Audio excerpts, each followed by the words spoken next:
ડુમ્મસમાં દરિયાના પાણી દૂર જવાની અફવા વહેતી થઈ. અફવા ફેલાવનાર સોશિયલ મીડિયા ચેનલ પર કરવામાં આવશે પોલીસ ફરિયાદ. સુરત સાયબર પોલીસ દ્વારા ગુપ્ત રાહે તપાસ હાથ ધરવામાં આવી. સોશિયલ મીડિયા ગ્રુપ પર પ્રમોટ કરાતી ભેદી રીલ નર્યો બકવાસ. સુનામી આવશે તેવી રીલ વહેતી કરી લોકોમાં ભય ઉભો કર્યો. દરિયા કિનારે સ્થિતિ સામાન્ય, અફવા ન ફેલાવવા પોલીસે કરી અપીલ. છેલ્લી તારીખ 7 મહિના રોજ અમુક સોશિયલ મીડિયા લિંક્સ મારફતે એવી અફવા ફેલાવવામાં આવી રહી હતી કે ડુમ્મસ દરિયા કિનારે પાણી રિસીડ થવાના લીધે આ સુનામીના અણસાર છે અને એવા સિમ્ટમ્સ છે જેના આધારે અમુક લોકોએ આવી રૂમર્સ ફેલાવી હતી. પોલીસ અમારી જે સાયબરની ટીમ છે તાત્કાલિક એમાં જોડાવવામાં આવી અને એવા લિંક્સ આઈડેન્ટિફાઈ કરવામાં આવ્યા છે. 11 લિંક્સ જે હતા એ આઈડેન્ટિફાઈ કરી અને લિંક્સ દૂર કરવા માટે કન્સર્ન એજન્સીને પણ લખવામાં આવ્યું છે અને જે વ્યક્તિ આવા પ્રકારના રૂમર્સ ફેલાવતા હતા એમને આઈડેન્ટિફાઈ કરીને એમના વિરુદ્ધમાં ગુનો દાખલ કરવાની તજવીજ ચાલુ છે. એક આઈડેન્ટિફાઈડ થયેલું માણસ જેનું નામ શુભમ અશોક જાંગીર છે, બેસિકલી રાજસ્થાનથી બિલોંગ કરે છે. એમના વિરુદ્ધમાં બીએનએસની કલમ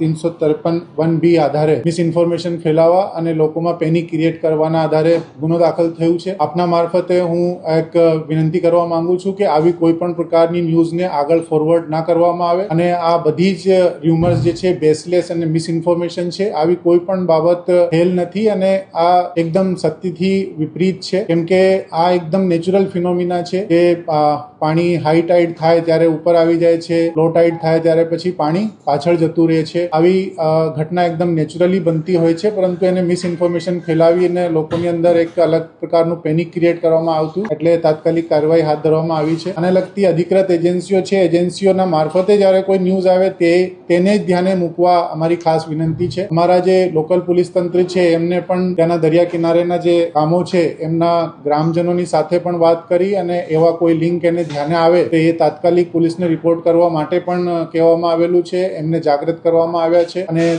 બાકીની જે આગળની કાર્યવાહી ગુનો દાખલ કરીને અપરાધી વિરુદ્ધમાં કરવામાં આવશે આપને જણાવવામાં આવશે.